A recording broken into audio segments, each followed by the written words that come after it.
રાજ્યની અંદર કમોસમી વરસાદની તો દાહોદ શહેરની અંદર કમોસમી વરસાદનું આગમન થઈ ચૂક્યું છે। અસહ્ય ગરમી વચ્ચે હળવો વરસાદ દાહોદ શહેરની અંદર જોવા મળ્યો છે। વરસાદના કારણે વાતાવરણમાં ઠંડક પ્રસરી છે તો કમોસમી વરસાદને લઈને એક તરફ જગતનો તાત ચિંતામાં મુકાયો છે। દાહોદ શહેરમાં ચોમાસા જેવો માહોલ જોવા મળી રહ્યો છે। તો વિવિધ વિસ્તારોમાં કે જ્યાં આવનારા દિવસોમાં કમોસમી વરસાદની આગાહી કરવામાં આવી છે તેમાં દાહોદના દ્રશ્યો છે। એક તરફ આંધી વંટોળ સાથે ભારે પવન ફૂંકાઈ રહ્યો છે અને બીજી બાજુ ઝરમર વરસાદની પણ શરૂઆત થઈ છે। આ બંને દ્રશ્યો દાહોદના છે કે જ્યાં શહેરની અંદર વાહન ચાલકોને પણ આંધી વંટોળ ધૂળની ડમરી ઉડતા હાલાકીનો સામનો કરવો પડ્યો।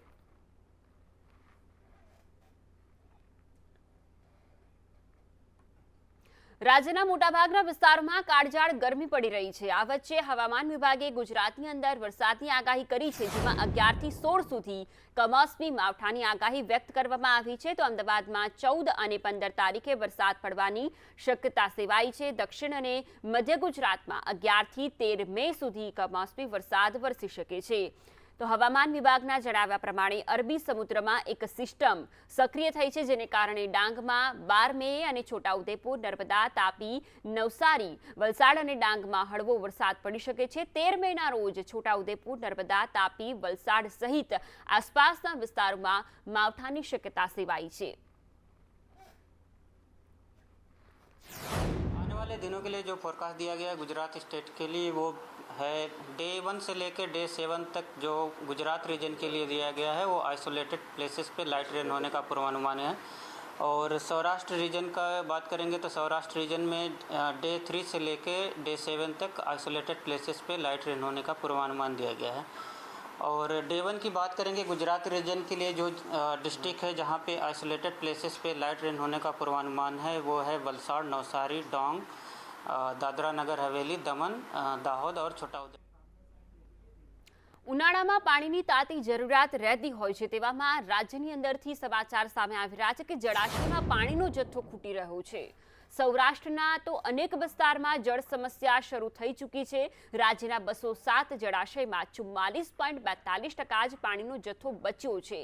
સૌથી મોટા સરદાર સરોવર ડેમમાં 53.42% પાણી રહ્યું છે, તો ઉત્તર ગુજરાતના 15 જળાશયમાં 30.98% પાણીનો જથ્થો રહ્યો છે। દક્ષિણ ગુજરાતના 13 જળાશયમાં 43.70%, તો સૂકા વિસ્તાર એવા કચ્છના 20 જળાશયમાં 33% પાણી છે। સૌથી કફોડી સ્થિતિ સૌરાષ્ટ્રમાં છે। સૌરાષ્ટ્રના 141 જળાશયમાં માત્ર 20.49% જ પાણીનો જથ્થો બચ્યો છે।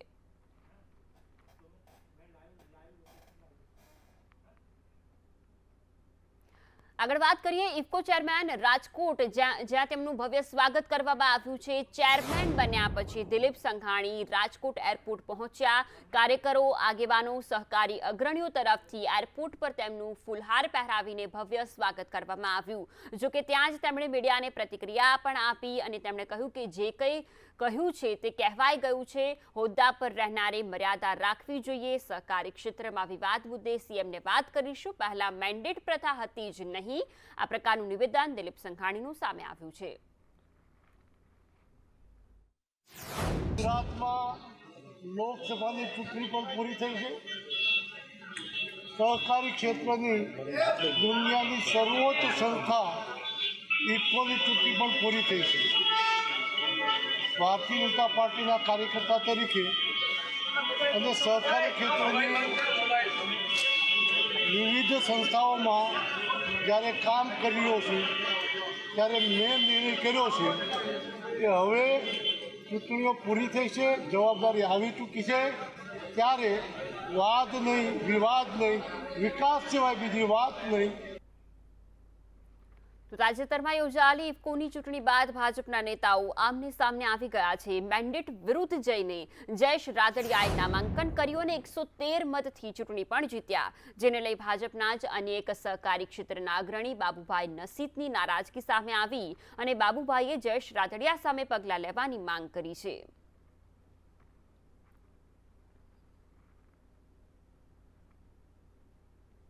આખા ગુજરાતની અંદર સહકારી ક્ષેત્રના માનધાતાઓએ જોર લગાડ્યું અને બિપિનભાઈને હરાવ્યા। એ બિપિનભાઈની હાર નથી, એ ભારતીય જનતા પાર્ટીની હાર છે એવું હું માનું છું। આપણી માની હાર થાય ત્યારે કોઈ મૂંગું ન બેસી શકે। અને ત્યારે હું એવું માનું છું, પાટીલ સાહેબને પણ કહેવા માનું છું કે 113 મત જીતેલા ઉમેદવારને મળ્યા છે, તો એ જીતેલા ઉમેદવાર જે 113 લોકો છે આઈડેન્ટિફાઈ થાય, એમની સામે મારી ઉપર જેવા પગલાં લેવામાં આવ્યા હતા એવા જ પગલાં લે. મેન્ડેટને આધારે ઘણી ચૂંટણીઓ લડાણી છે.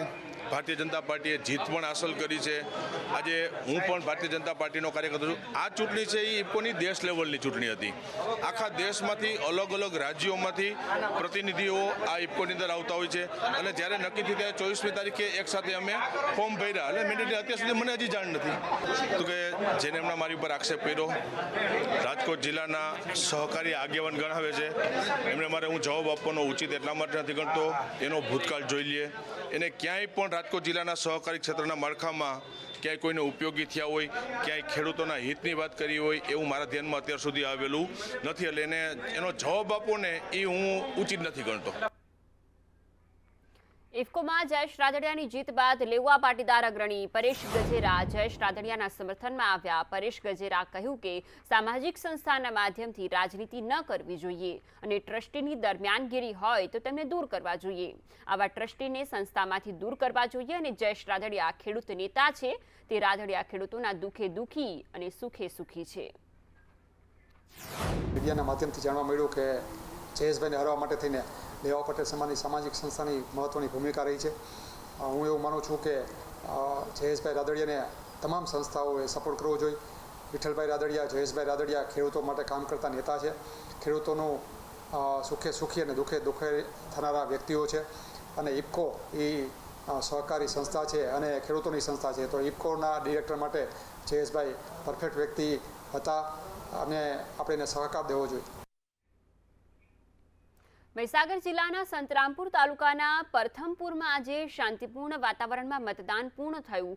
મતદાન પ્રક્રિયા પૂર્ણ થતાં ઈવીએમ સીલ કરવામાં આવ્યા. આ સાથે પરથમપુરમાં મતદાન આંકમાં વધારો નોંધાયો. ફરી મતદાન કરાતા 856 લોકોએ મતદાન કર્યું, જો કે 7 મેના દિવસે 852 લોકોએ મતદાન કર્યું હતું.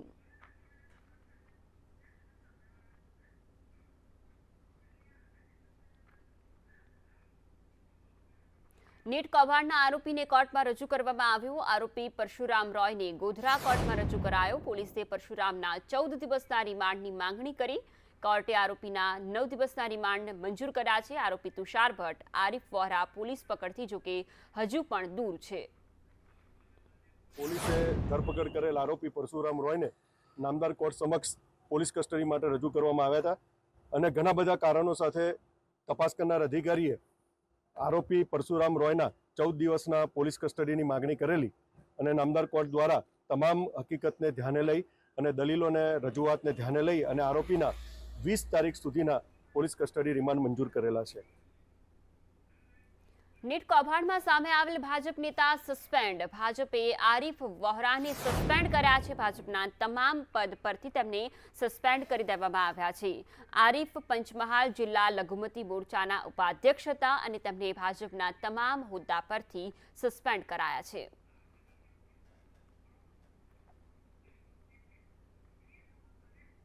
સુરતમાં કૌભાંડને લઈને સુઓમોટો કરવામાં આવ્યો છે. સરકારી જમીન ખાનગી માલિકને પધરાવવાનું કૌભાંડ આચરવામાં આવ્યું હતું.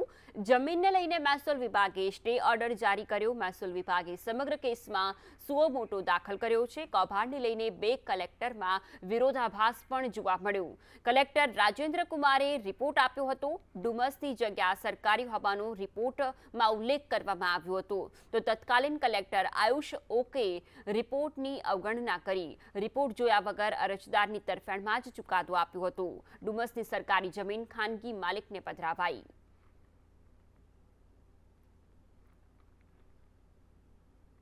ખંભાતમાં કેડીસીસી બેંક સાથે 2 કરોડ રૂપિયાની ઠગાઈનો મામલો સામે આવ્યો છે. મિતલી સેવા સહકારી મંડળીએ આ નાણાંની ઉચાપત કરી છે. લોન વસૂલીના નાણાં બેંકમાં જમા કરાવવામાં આવ્યા ન હતા. 2 કરોડથી પણ વધુની રકમ જેને બેંકમાં જમા ન કરાવી, ખોટા સિક્કા, ખોટા દસ્તાવેજો બનાવીને નાણાંની ઉચાપત કરવામાં આવી. નડિયાદની કેડીસીસીના મેનેજરે આ મામલે હવે ફરિયાદ નોંધાવી છે. સહકારી મંડળીના સેક્રેટરી રમેશ વાણંદ સામે ફરિયાદ નોંધાવી છે. તો ચેરમેન ભીખા પટેલ સામે પણ ફરિયાદ નોંધાવવામાં આવી છે. ખંભાત ગ્રામ્ય વિસ્તારમાં આવેલી મિતલી સેવા સહકારી મંડળી દ્વારા 2 કરોડ ઉપરાંતની ઉચાપત તેમજ ખેડૂતો સાથે છેતરપિંડીના ગુનામાં ખંભાત ગ્રામ્ય પોલીસે ગુનો નોંધ્યો છે. હાલ મહત્વની વાત છે કે ખેડૂતો પાસેથી લેણા ઉઘરાવી મંડળી દ્વારા બેંકમાં જમા ના કરાવી ખોટા સિક્કા બનાવી તેમજ તેનો દુરુપયોગ કરાતા ગ્રામ્ય પોલીસે ગુનો નોંધ્યો છે. મહત્વનું છે કે સંદેશની ટીમ હાલ મંડળી પાસે પહોંચી છે, ત્યાં મંડળીને તાળા જોવા મળી રહ્યા છે. કેમેરા પર્સન સલમાન પઠાણ સાથે મનીષ સરકાર, સંદેશ ન્યૂઝ ખંભાત. આ તરફ વાત કરીએ બનાસકાંઠાના ડીસામાં લવ જેહાદનો કિસ્સો સામે આવ્યો છે. યુવતીએ વિધર્મી યુવકથી કંટાળીને ઝેરી દવા ગટગટાવી છે. ઝેરી દવા ગટગટાવીને યુવતીએ હાથની નસ પણ કાપી નાખી. વિધર્મી યુવકે યુવતીને પ્રેમજાળમાં ફસાવી હતી. યુવકે યુવતીનું શોષણ કર્યું હતું. ઉત્તર ભારતની ટૂર દરમિયાન બંને પરિચયમાં આવ્યા હતા. જેમાં એક વિધર્મી યુવક દ્વારા તેમના ઉપર લલચાવી ફોસલાવી અને અન્ય ટેક્ટિક્સ વાપરી અને મેન્ટલી હેરેસમેન્ટ કરી પોતે સુસાઇડ કરે ત્યાં સુધીની એક પરિસ્થિતિ મૂકી અને વ્યક્તિ દ્વારા એક દુષ્કર્મ કરવામાં આવવાની ફરિયાદ આવેલ. જે અન્વયે આ આરોપીને તાત્કાલિક એફઆઈઆર નોંધાઈને 24 કલાકની અંદર આરોપીને પકડી પાડી પોલીસ દ્વારા વિવિધ મુદ્દાઓ પર તપાસ કરવામાં આવી રહી છે. હાલમાં એ આરોપીને જ્યુડિશિયલ કસ્ટડીમાં રિમાન્ડ માટે લઈ જવામાં આવ્યો છે. રાજકોટ શહેરના હનુમાનવડી ચોકમાં એક ગોઝારો અકસ્માત સર્જાયો. રાજકોટના હનુમાનવડી ચોક વિસ્તારમાં ધ્રોલ રાજકોટ એસટી બસે એક બાઇક પર સવાર દંપતીને અડફેટે લીધું. દંપતી ઇજાગ્રસ્ત થયું અને મહિલાને પગમાં ગંભીર ઈજા પહોંચતા તાત્કાલિક સારવાર માટે 108માં હોસ્પિટલ ખાતે ખસેડવામાં આવ્યા.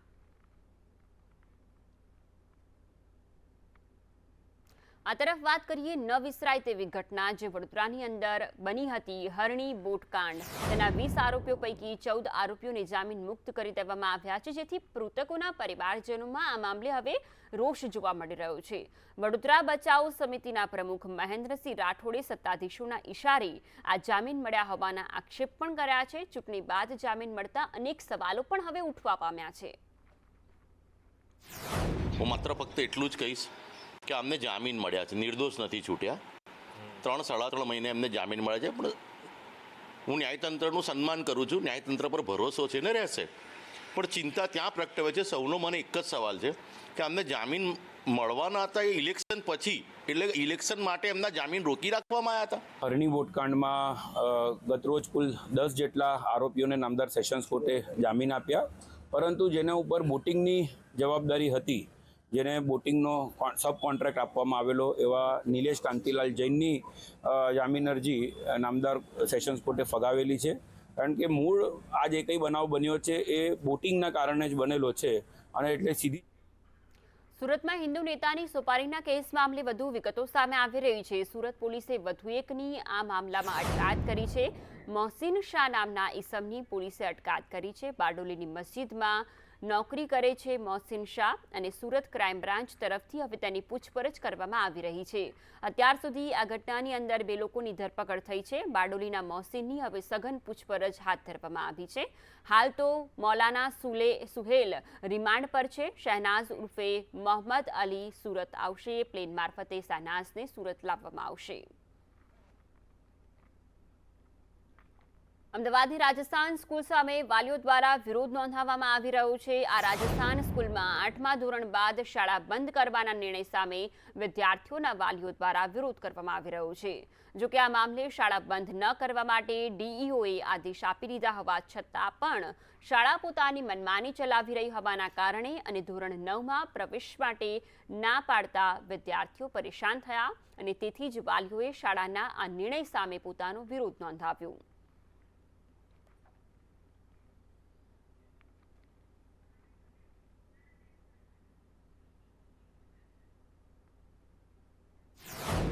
कहीं भी अभी एडमिशन होगा नहीं. मार्च में एडमिशन शुरू हो गए. मैंने 3-4 स्कूलों में जाके भी पूछा, लेकिन बोल रहे सीटें फुल है तो बच्चे कहाँ जाएंगे. बच्चे को कहीं, मेरे को ऐसा नहीं लग रहा है एडमिशन मिलेगा. और ये लोग सब वो हमको आके बोल भी नहीं रहे, विश्वास भी नहीं दिलाते. हम विश्वास कैसे करें? इसकी बातों का विश्वास नहीं है. एक दो दिन आगे पीछे कर रहे हैं तो हम भी परेशान हैं. सब लोग परेशान खड़े हैं ना. 8 बजे से खड़े हैं. उस दिन भी हम 2 बजे तक खड़े रहे. हमको कुछ ऐसा मिला नहीं, विश्वास भी नहीं दिया इन लोगों ने कि भाई हम कुछ करेंगे. ये तो अपनी जिद पे अड़े हैं और हम बच्चों को एडमिशन यहीं चाहिए बस. એસએસસી બોર્ડનું પરિણામ આવ્યું છે આજે, ત્યારે વિરમગામ તાલુકાના મોટીધોરી ગામે રહેતી ધ્રુવી દરજીએ 94.29% લાવીને ગામ તથા પરિવારનું નામ રોશન કર્યું. સામાન્ય પરિવારમાંથી આવતી ધ્રુવીએ ઘરકામની સાથે સાથે ભણતરમાંથી કાઠું કાઢ્યું. ધ્રુવીના માતા પિતા દરજીકામ કરે છે અને આર્થિક રીતે સામાન્ય પરિવારની દીકરીએ સારા ટકા મેળવીને એક ઉત્તમ દાખલો બેસાડ્યો છે.